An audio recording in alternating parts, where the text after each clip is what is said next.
Shalom Bapak Ibu dan saudara-saudara sekalian yang saya kasihi di dalam Yesus Kristus. Berjumpa kembali kita di dalam program Bible Study GBI PRJ. Senang sekali hari ini saya boleh menjumpai Bapak Ibu saudara sekalian. Kiranya kita semua dalam keadaan sehat dan diberkati oleh Tuhan. Mari kita siapkan hari ini sebelum kita masuk di dalam perenungan tentang apa yang Tuhan sampaikan di dalam kitab Ester pasal yang ke-9 ini. Kita mau masuk di dalam pujian penyembahan untuk bisa membawa hati dan hidup kita lebih mengerti apa yang Tuhan mau sampaikan, yang menguatkan kita, yang memberkati kehidupan kita. Terima kasih Tuhan. Terima kasih Tuhan. Kami datang di hadapan-Mu. Kau yang terbaik Tuhan. Kirabaya Haleluya. Ku tidak takut, sebab Kau besertaku.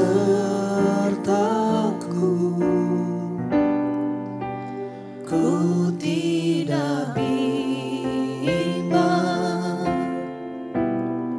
sebab Engkau Allahku. Engkau meneguhkanku, bahkan menolongku.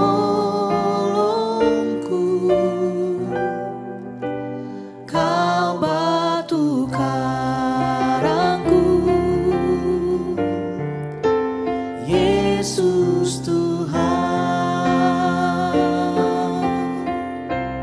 Yesus memegangku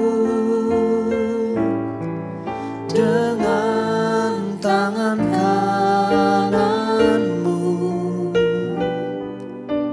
Yesus memberiku kemenangan. Yesus memegangku dengan tangan kanan-Mu. Yesus memberiku kemenangan.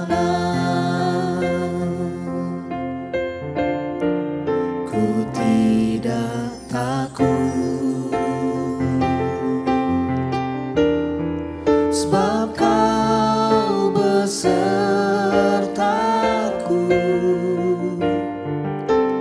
Ku tidak bimbang,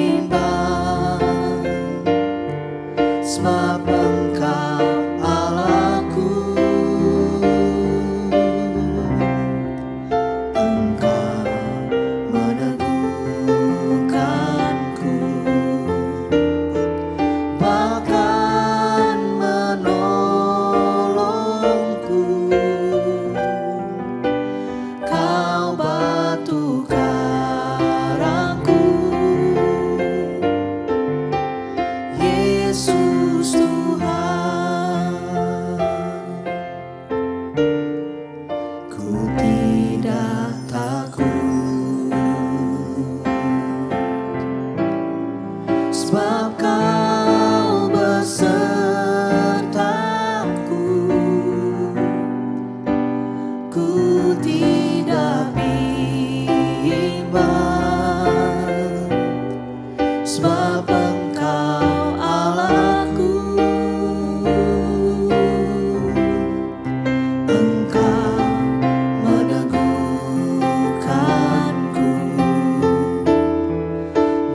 dengan tangan kananmu.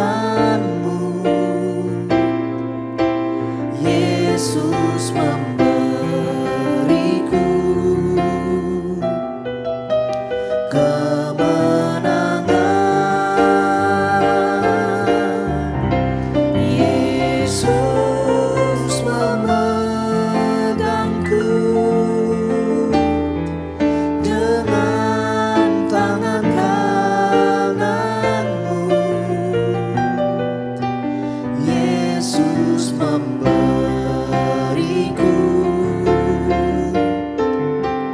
kemenangan. Yesus memegangku dengan tangan kananmu. Yesus memberiku kemenangan. Yesus memegangku dengan tangan kananmu. Yesus memberiku kemenangan. Yesus memegangku dengan tangan kananmu. Yesus memberiku kemenangan. Yesus memegangku dengan tangan kananmu. Yesus memberiku kemenangan.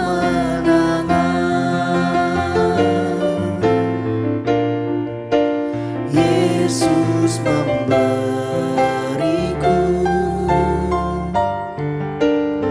kemenangan.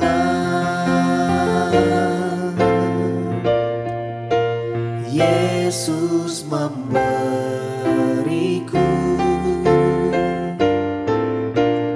kemenangan.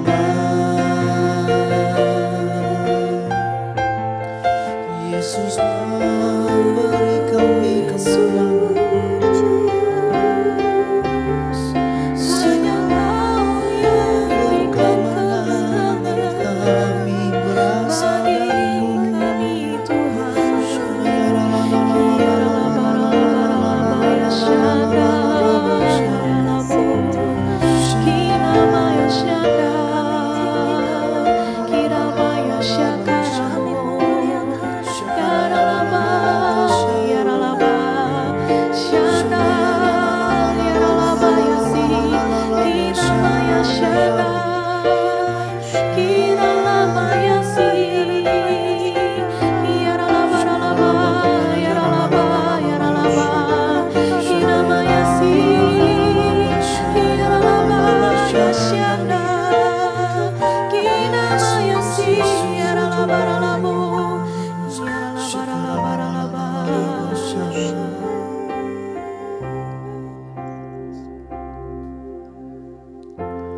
Ku menyembah dalam kudus hadirat-Mu.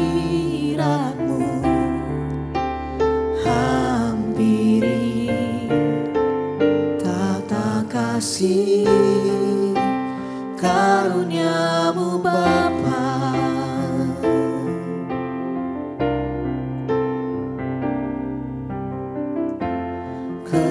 Kekuatanku hanya dalam hadirat-Mu, Yesus. Yesusku, hanya Kaulah segalanya.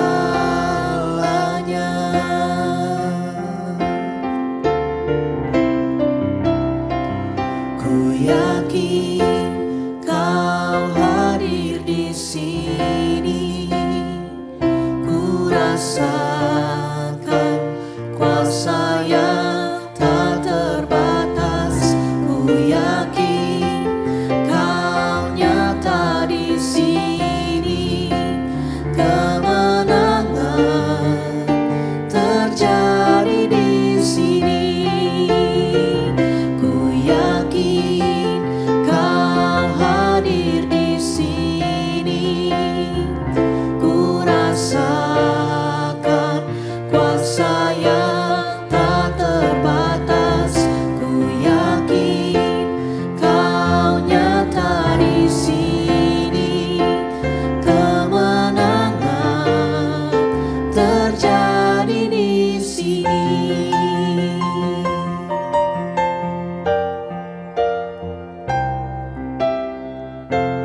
Ku menyembah dalam kudus hadirat-Mu, hampiri tata kasih karunia-Mu Bapa.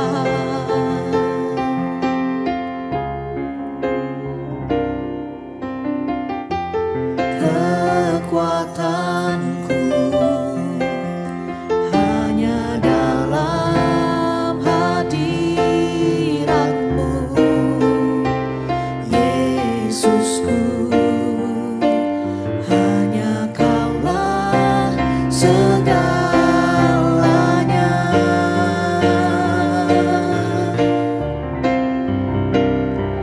Ku yakin Kau hadir di sini, ku rasakan kuasa yang tak terbatas.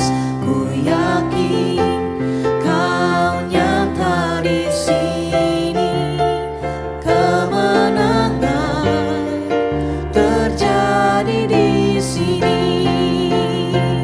Ku yakin Kau hadir di sini, ku rasakan kuasa yang tak terbatas. Ku yakin Kau nyata di sini, kemenangan terjadi di sini.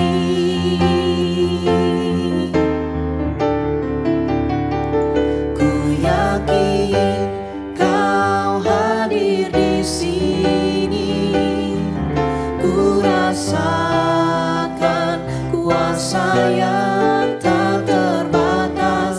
Ku yakin Kau nyata di sini, kemenangan terjadi di sini.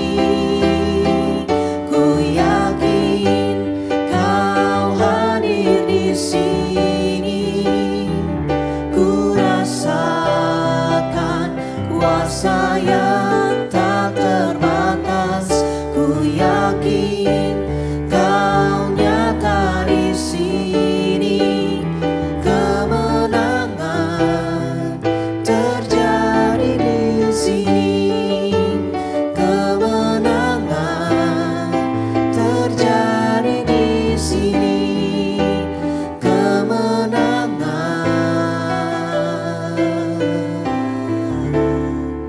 terjadi di sini.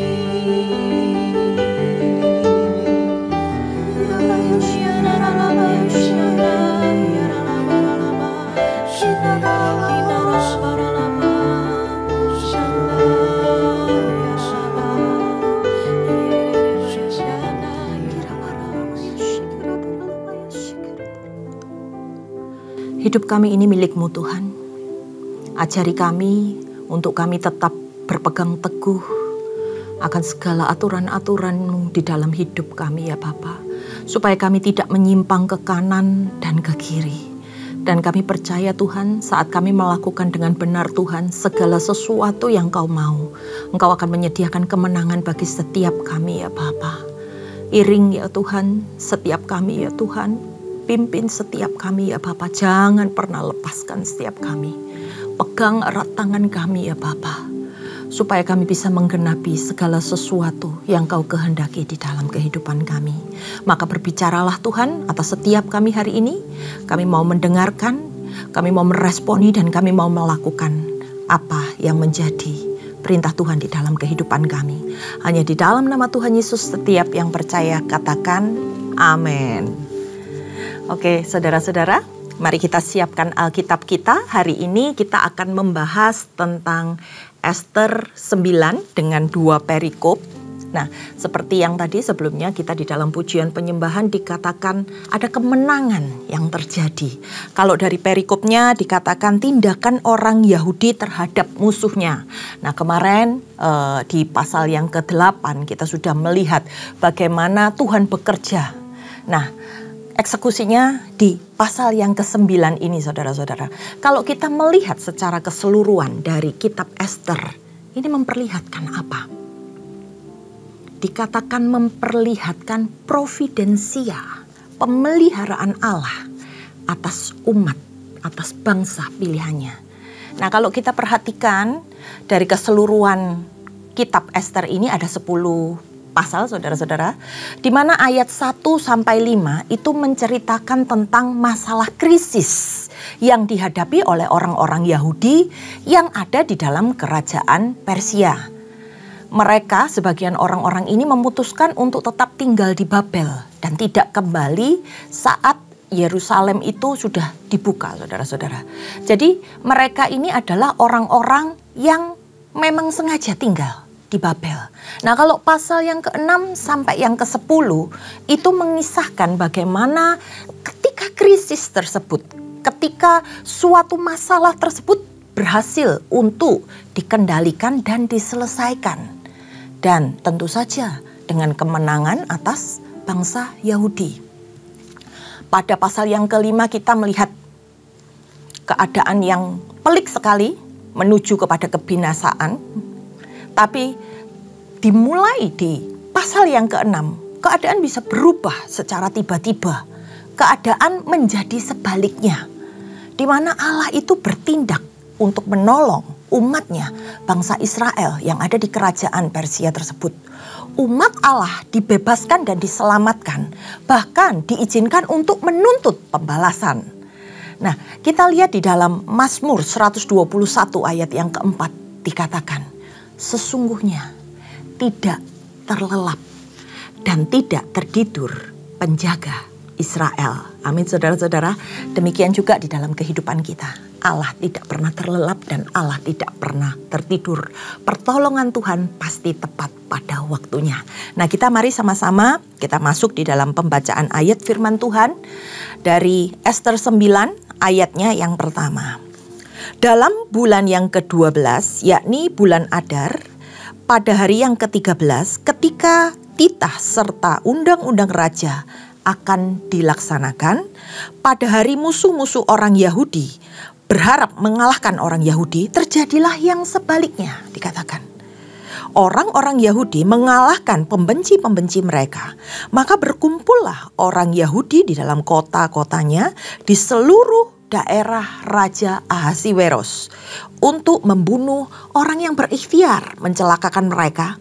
Dan tiada seorang pun yang tahan menghadapi mereka, karena ketakutan kepada orang Yahudi telah menimpa segala bangsa itu. Sebagai bukti pemeliharaan Allah atas umatnya. Dari keadaan yang seharusnya naas menimpa mereka, berubah sebaliknya. Tadinya dikatakan musuh-musuh orang Yahudi itu berikhtiar untuk membinasakan bangsa Yahudi yang ada di dalam kerajaan Persia. Tapi hari itu terjadi sesuatu yang berbeda saudara-saudara, malah sebaliknya, di mana orang-orang Yahudi berhasil mengalahkan pembenci-pembenci mereka. Kemudian ayatnya yang ketiga, Dan semua pembesar daerah dan wakil pemerintahan dan bupati serta pejabat kerajaan menyokong orang Yahudi karena ketakutan kepada Mordekai telah menimpa mereka. Sebab Mordekai itu besar kekuasaannya di dalam istana raja, dan tersiarlah berita tentang dia ke segenap daerah karena Mordekai itu bertambah-tambah besar kekuasaannya. Bangsa Yahudi itu sanggup mempertahankan dirinya. Bahkan kita lihat dibantu oleh mereka yang duduk di dalam pemerintahan kerajaan Persia. Ada para pembesar daerah, wakil pemerintahan, bahkan bupati serta pejabat kerajaan ikut membantu mereka. Karena apa? Karena kuasa Tuhan ada pada Mordekai pada waktu itu. Di ayat yang selanjutnya, di ayat yang kelima, maka orang Yahudi mengalahkan semua musuhnya. Mereka memukulnya dengan pedang, membunuh dan membinasakannya. Mereka berbuat sekehendak hatinya, dikatakan, terhadap pembenci-pembenci mereka. Di dalam benteng Susan saja, orang Yahudi membunuh dan membinasakan 500 orang. Luar biasa ya. Bahkan di tempat di mana Ratu Ester ada, 500 orang berhasil mereka binasakan. Ayat yang ketujuh, juga Parsandata, Dalfon, Aspata, Porata, Adalia, Aridata, Parimanta, Arisia, Arisai, Aridai, dan Waisata. Mereka ini adalah ke-10 anak laki-laki Haman bin Hamedata, seteru orang Yahudi, dibunuh oleh mereka. Tetapi kepada barang rampasan tidaklah mereka ulurkan tangan. Di sini disebut 10 nama anak laki-laki Haman yang berhasil mereka bunuh. Nah, perhatikan di ayat yang ke-10b, saudara-saudara. Tetapi kepada barang rampasan tidaklah mereka mengulurkan tangan. Yang artinya mereka orang-orang Yahudi itu menahan diri untuk tidak memanfaatkan keadaan pada masa itu. Ini membuktikan bahwa kemurnian motivasi mereka. Mereka hanya ingin menghancurkan musuh-musuh mereka saja. Mereka tidak ingin mencari atau menjara harta kekayaan dari musuhnya. Nah, di ayat yang ke-11 kita perhatikan. Pada hari itu juga jumlah orang-orang yang terbunuh di dalam benteng Susan disampaikan kepada raja. Apa reaksinya? Lalu titah raja kepada Ester sang ratu. Di dalam benteng Susan saja orang Yahudi telah membunuh dan membinasakan 500 orang beserta ke-10 anak Haman. Di daerah-daerah kerajaan yang lain, entahlah apa yang diperbuat mereka. Dan apakah permintaanmu sekarang? Niscaya akan dikabulkan. Dan apakah keinginanmu lagi? Niscaya akan dipenuhi. Wow, ini yang berkata seorang Raja Ahasiweros, saudara-saudara. Ketika raja itu menerima laporan tentang apa yang terjadi pada hari itu, raja memberikan kesempatan kembali kepada Ratu Ester untuk menaikkan permohonan, meminta sesuatu lagi. Apa yang kau perlukan? Niscaya akan disetujui permohonanmu itu oleh raja. Betapa kuasa Tuhan itu terjadi hari itu atas Ester, sehingga begitu besarnya kesempatan untuk dia bisa menggunakan kesempatan itu untuk membereskan apa yang Allah percayakan di dalam kehidupannya. Lalu di ayat yang ke-11 dikatakan, lalu jawab Ester, jikalau baik pada pemandangan raja, diizinkanlah kiranya kepada orang Yahudi yang di Susan untuk berbuat besok pun sesuai dengan undang-undang untuk hari ini. Dan ke-10 anak Haman itu hendaklah disulakan pada tiang. Nah, ini penderitaan Haman dan keturunannya tidak selesai sampai di situ, saudara-saudara. Tapi berlanjut, setelah mereka dibunuh, mereka juga disulakan. Sehingga tempat yang tadinya disiapkan untuk Mordekai, hari itu berbalik, digunakan untuk menyulakan anak-anak Haman. Nah, disulakan ini sama artinya dengan digantung ya saudara-saudara, sesuai adat yang ada di daerah tersebut. Kita lanjutkan di dalam ayat yang ke-14. Raja pun menitahkan berbuat demikian, maka undang-undang itu dikeluarkan di Susan. Dan ke-10 anak Haman disulakan orang. Raja menyetujui permintaan Ratu Ester. Dia diizinkan untuk berbuat sesuai keinginan mereka pada esok harinya. Nah, ada beberapa pendapat bahwa sepertinya apa yang disampaikan melalui permintaan kedua dari Ratu Ester itu, kemungkinan Ratu Ester mendengar bahwa ada kabar dari sekelompok orang yang mungkin akan kembali menyerang mereka pada keesokan harinya. Sehingga Ratu Ester memohon permohonan ini kepada raja. Dan kembali raja mengeluarkan undang-undang untuk menuruti apa yang diminta oleh Ratu Ester. Jadi berkumpullah orang Yahudi yang di Susan pada hari ke-14 bulan Adar juga, dan dibunuhnyalah di Susan 300 orang, tetapi kepada barang rampasan tidaklah mereka mengulurkan tangan. Orang Yahudi yang lain yang ada di dalam daerah kerajaan berkumpul dan mempertahankan nyawanya serta mendapat keamanan terhadap musuhnya. Mereka membunuh 75.000 orang di antara pembenci-pembenci mereka. Tetapi barang rampasan tidaklah mereka mengulurkan tangan. Hal itu terjadi pada hari ke-13 dalam bulan Adar. Pada hari yang ke-14 berhentilah mereka. Dan di hari itu dijadikan mereka perjamuan dan sukacita.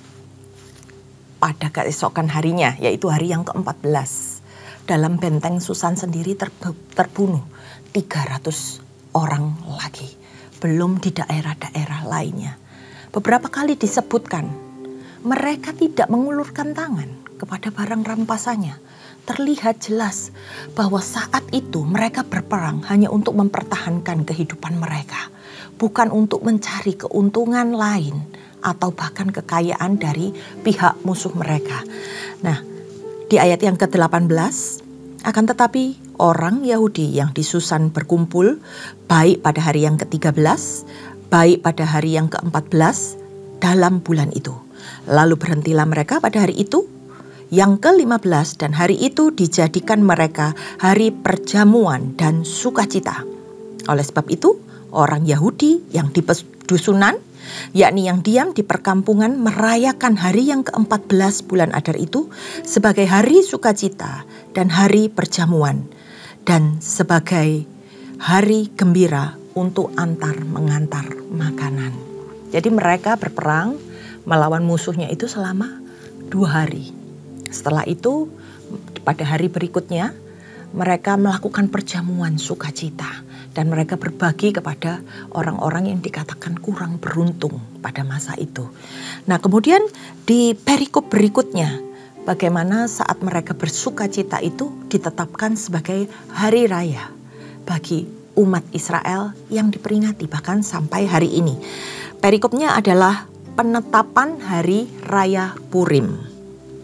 Maka Mordekai menuliskan perintah itu lalu mengirimkan surat-surat kepada semua orang Yahudi di seluruh daerah Raja Ahasiweros, baik yang dekat, yang jauh, untuk mewajibkan mereka supaya tiap-tiap tahun merayakan hari yang ke-14 dan ke-15 pada bulan Adar.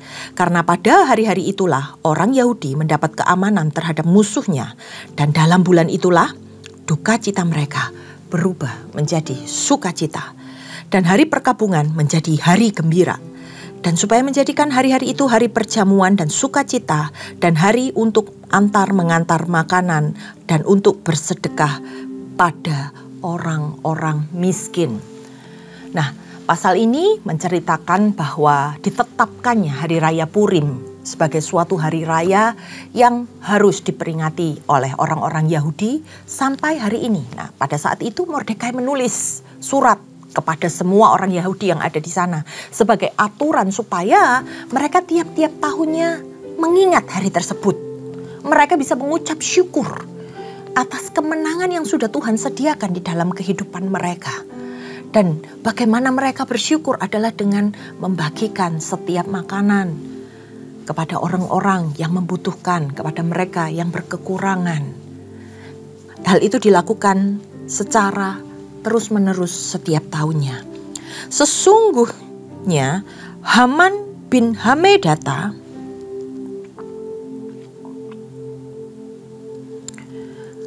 orang Agag, seteru semua orang Yahudi itu telah merancangkan hendak membinasakan orang Yahudi.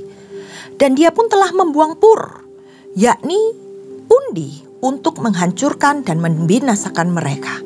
Akan tetapi ketika hal itu disampaikan kepada raja, jadi tepat pada waktunya ya saudara-saudara, maka dititahkanlah dengan surat supaya rancangan jahat yang dibuat Haman terhadap orang Yahudi dibalikkan ke atas kepalanya. Maka Haman beserta anak-anaknya yang disulahkan pada tiang. Nah, sini dikatakan Haman. Haman itu adalah musuh dari orang Yahudi karena dia berasal dari bangsa Agag. Dia orang Agag. Orang yang merencanakan untuk membinasakan bangsa Israel. Boleh dikatakan sebagai musuh bebuyutan bangsa Israel. Tapi pada kenyataannya yang terjadi justru sebaliknya. Hari yang ditetapkan orang Israel binasa, justru dia yang binasa. Nah, siapa sebenarnya orang-orang Agag ini? Mereka adalah orang-orang Amalek, musuh dari bangsa Israel. Raja Agag pernah dicincang oleh Nabi Samuel. Nah, waktu keadaan itu ada di dalam pemerintahan Raja Saul. Di ayat yang selanjutnya, oleh sebab itulah hari-hari itu disebut Purim. Menurut kata pur, oleh sebab itu jugalah, yakni karena seluruh isi surat itu dan karena apa yang dilihat mereka mengenai hal itu dan apa yang dialami mereka. Orang Yahudi menerima sebagai kewajiban dan sebagai ketetapan bagi dirinya sendiri dan keturunannya dan bagi sekalian orang yang akan bergabung dengan mereka, bahwa mereka tidak akan melampaui merayakan kedua hari itu tiap-tiap tahun menurut yang dituliskan tentang itu dan pada waktu yang ditentukan, dan bahwa hari-hari itu akan diperingati dan dirayakan di dalam tiap-tiap angkatan dan di dalam tiap-tiap kaum. Semua mereka merayakannya di tiap-tiap daerah, tiap-tiap kota, sehingga hari-hari Purim itu tidak akan lenyap dari tengah-tengah orang Yahudi dan peringatannya tidak akan berakhir dari keturunan mereka. Dirayakan sampai hari ini. Nah, pada saat hari raya Purim ini, sehari sebelumnya biasa mereka berpuasa. Ketika mereka berpuasa itu, di situ pada perayaannya dibacakan kitab Ester ini. Mereka merenungkan kembali apa yang sudah Allah lakukan, apa yang sudah mereka terima, dan bagaimana kebesaran Allah itu dinyatakan di dalam kehidupan mereka. Lalu Ester sang ratu, anak Abihail, menulis surat bersama-sama dengan Mordekai orang Yahudi itu. Surat yang kedua tentang hari raya Purim ini dituliskannya dengan segala ketegasan untuk menguatkannya. Lalu dikirimnyalah surat-surat kepada semua orang Yahudi di dalam 127 daerah kerajaan Ahasiweros dengan kata-kata dan salam setia. Supaya hari-hari Purim itu dirayakan pada waktu yang ditentukan seperti yang diwajibkan kepada mereka oleh Mordekai orang Yahudi itu dan oleh Ester sang ratu. Dan seperti yang diwajibkan mereka kepada dirinya sendiri serta keturunan mereka mengenai hal berpuasa dan meratap-ratap. Demikianlah perintah Ester menetapkan perihal Purim itu kemudian dituliskan di dalam kitab. Nah, dikeluarkannya surat yang kedua oleh ratu bersama dengan Mordekai sebagai penegasan bahwa hari raya Purim ini akan mereka rayakan, akan mereka peringati di dalam setiap tahunnya. Di situ dikatakan mereka diminta untuk berpuasa, mereka diminta untuk meratap atau berdoa. Di samping merayakan hari sukacita, mereka juga mengingat kembali hari-hari yang penuh dengan kekhawatiran di tengah tekanan yang terjadi sebelum mereka menerima kelepasan dari Allah. Nah, saudara-saudara, penekanan di dalam pasal yang ke-9 ini adalah bagaimana suatu keajaiban itu terjadi pada bangsa Yahudi. Ketika mereka mengalami yang namanya pembalikan keadaan di tengah kesusahan mereka, ketakutan dan kekhawatiran mereka, mereka yang harusnya binasa, oleh karena kuasa Tuhan, begitu saja dibalikan keadaannya, menjadi musuh-musuh mereka yang binasa. Bagaimana mereka mengingat melalui puasa, tangisan dan ratapan mereka di dalam doa-doa, seluruh bangsa Yahudi yang ada di dalam kerajaan Persia waktu itu diubah keadaannya oleh Tuhan. Kita lihat ada dua kubu yang sedang berjuang, saudara-saudara. Antara kubu Haman dan para pembencinya yang sangat membenci bangsa Israel. Kubu yang kedua adalah Mordekai, orang Yahudi bersama dengan bangsa Yahudi yang hari itu hidup di dalam pembuangan, yang juga sebenarnya sangat membenci Haman dan pengikutnya, orang-orang Agag. Tapi hari ini kita lihat bagaimana Allah membela keadaan mereka.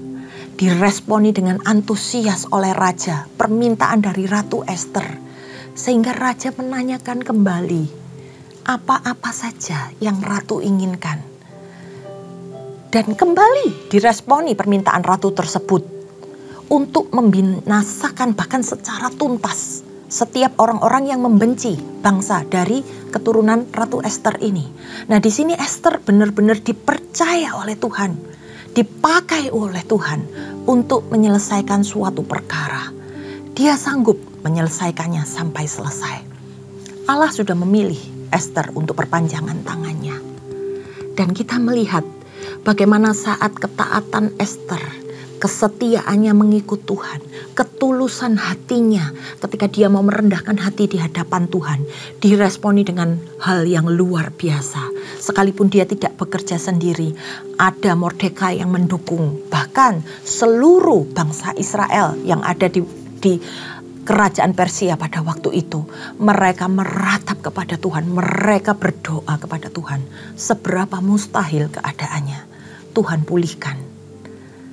Begitu saja mujizat itu terjadi dan semuanya dilepaskan. Ada sukacita, ada kemenangan yang diizinkan terjadi.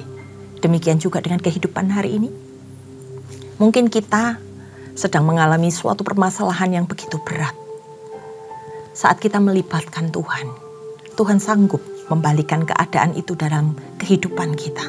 Seberapa mustahil mungkin itu terjadi, tapi percayalah, saat kita ada di dalam hidup benar di dalam Tuhan, mau melakukannya, berdoa, meratap, berpuasa, dan memohon kepada Tuhan, maka Tuhan akan membalikkan keadaan kita. Tuhan akan memberikan pemulihan bagi kehidupan kita. Mari kita tundukkan kepala dan kita berdoa. Terima kasih Tuhan buat kekuatan rema yang baru Tuhan yang Engkau sampaikan melalui kitab Ester ini. Kami yakin dan percaya kuasa-Mu dulu, sekarang, bahkan sampai selama-lamanya adalah sama.